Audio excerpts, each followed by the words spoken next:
నాకు ఇంకోటి ఏంటి వరస్ట్ అనిపించిందంటే, ఇక్కడ కళ్యాణ్ ఏ గేమ్‌లో లేడు.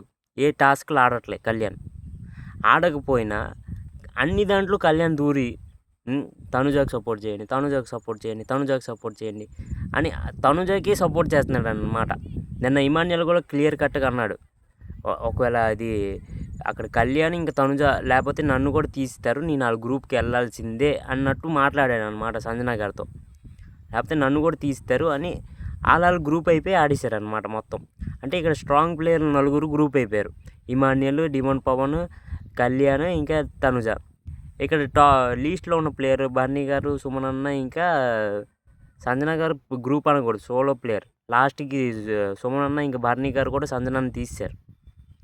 సంజన గారికి బిగ్ బాస్ హౌస్‌లో మాత్రం అన్‌ఫేరే జరిగింది అని నాకైతే ఇదవుతుందనమాట. ఎంత నోరు జారినా కొంతమందికి ఉంటుంది, తీసేయాలి ఉంటుంది కానీ ఆవిడ ఇంటెన్షనల్లీ అనలేదు అని అనేసి సారీ కూడా చెప్పిన తర్వాత కూడా వీళ్ళు అది ఇంకా దాన్ని పట్టుకొని సంజన గారినే తీయడం ఎంతవరకు కరెక్టో నాకు అర్థం కావట్లేదు.